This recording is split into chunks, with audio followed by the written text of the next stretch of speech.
Even though the iPhone 14 Pro Max just came out, rumours have already started that the iPhone 15 Ultra will be a very high-end version of the next generation iPhone Pro Max. Today, we're looking at a brand new luxury design, and this might mean more than we think. So this is what we know. So the early rumours say that the iPhone 15 Ultra will replace the iPhone Pro Max, as Apple tries to improve its high-end phones. Apple has made more of a difference between the regular iPhones and the iPhone 14 Pro models just this year. Supposed plans for the iPhone 15 indicate that this will continue, with the iPhone 15 Ultra getting some features that the iPhone 15 Pro may not have. So let's look at the design. It sounds like the iPhone 15 Ultra will have the same 6.7-inch screen size as the Apple Pro Max phones.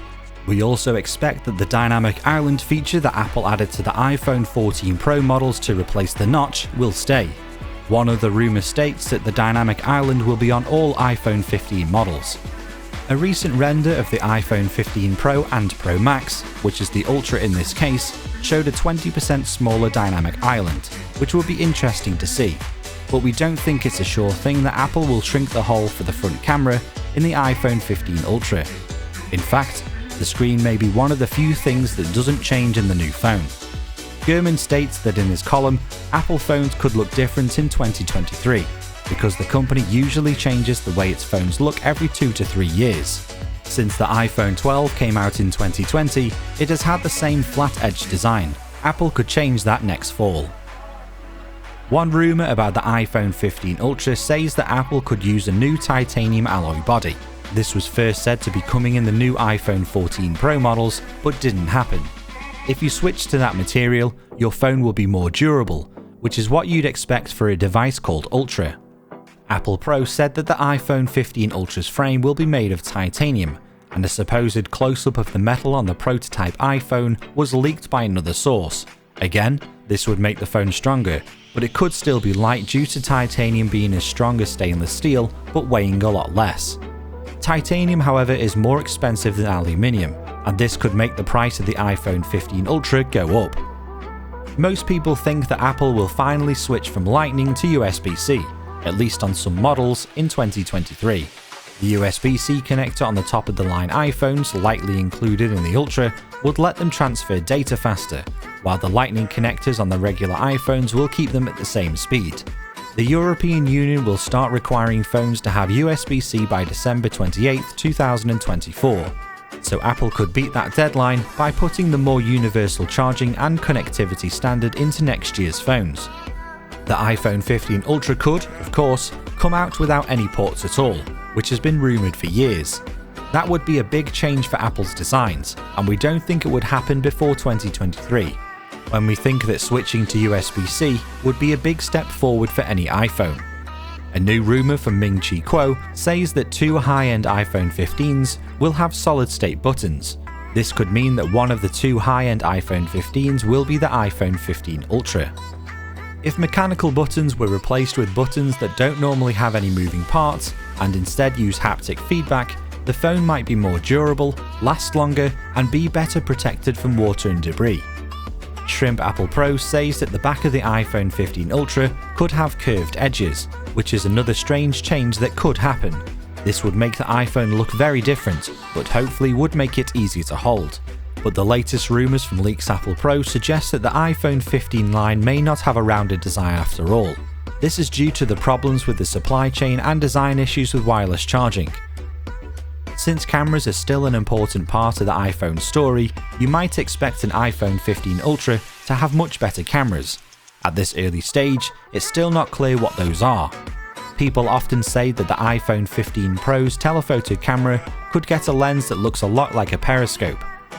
If Apple did use a periscope lens, it could use a bigger camera lens and increase the optical zoom beyond the 3x maximum on the iPhone 14 Pro models that are available now. Samsung's Galaxy S22 phones, for example, do have a periscope lens, and the Galaxy S22 Ultra has 2 photo lenses that can give a 10x optical zoom. Analysts like Kuo predicted that the iPhone 14 would have a 5x or 6x optical zoom before it came out.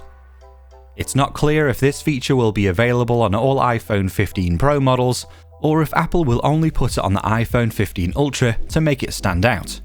TrendForce thinks that the 8P main camera lens on the iPhone 15 Ultra will be joined by a periscope lens that could reduce distortion in wide-angle photos. But again, analyst Ming-Chi Kuo says that the main camera on the iPhone 15 series might not have an 8P lens at all. Apple just switched to a 7P element lens for the iPhone 14 Pro, so it might not switch to a better lens so soon. One rumour about a camera feature for the iPhone 15 Ultra is that it will have a better front camera. Majin Buu said on Twitter that the Ultra will have two cameras in the front. It's not unusual for phones to have two front-facing cameras, giving you a wide-angle option for selfies so you can include more people or more of the background. A second front lens could also help apps use augmented reality or improve self-portraits. Nikkei says that Apple and Sony will work together on the main camera for the iPhone 15, and that Apple will choose Sony's new state-of-the-art sensor. This means the iPhone 15 might have much better exposure controls if this new part can double the saturation of each pixel. So far, iPhones haven't been very good at this, so it would be great if Apple fixed it. So let's look at the performance. Analysts have stated that Apple would use different processors in its phones in the future, even before the iPhone 14 came out. So, when the iPhone 15 Ultra comes out, it's likely to have a new chipset. A recent report from TrendForce says that the rumoured A17 Bionic will be in the iPhone 15 Pro line, while the iPhone 15 and 15 Plus will stick to the older A16 Bionic. We've heard for years that Apple wants to make its own modem instead of relying on Qualcomm to make this important part for future iPhones. Analysts say that an Apple-made modem won't be ready until at least 2023, and if that's the case, we expect that part to be in the iPhone 15 Ultra. However, an Apple-made modem might not be ready for the 2023 launch of the iPhone 15. Qualcomm says that it plans to provide the vast majority of modems for Apple's phones in 2023. And if that's the case, it's likely that Qualcomm's Snapdragon X70 modems will be in the iPhone 15 Ultra. So let's look at the pricing and rumoured release date. If it happens, the iPhone 15 Ultra could be more expensive than Apple's other phones. Leaks Apple Pro says that the iPhone 15 Ultra could start at $1,199 at most. But that seems more like a guess than a fact. The leaker recently said that the price increase over the $1,099 iPhone Pro Max could be between $100 and $200. At this point, we can only guess when any iPhone 15 model will come out, but it doesn't seem likely that Apple will release any new phones before the fall launch window that it's used for many years. We think that the iPhone 15 Ultra won't come out until at least September 2023. Still, if Apple wants its Pro Max model to be called the Ultra iPhone, it will have to come up with improvements that match the name and the likely higher price of the phone. A device with a super fast A17 Bionic processor, lots of RAM, and at least 250GB of storage would be a good start. We'd also expect it to charge faster than 20 watts, which would force Apple to switch to USB-C.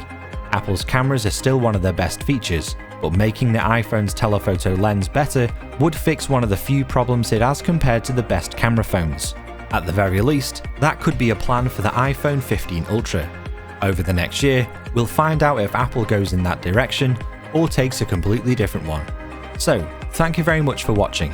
What's on your wish list for the iPhone 15 Ultra, and what are your expectations? Let us know in the comment section below. And don't forget to like the video if you enjoyed it, subscribe to the channel, and click the notification bell to get more updates like this one. And as always, thank you very much for watching.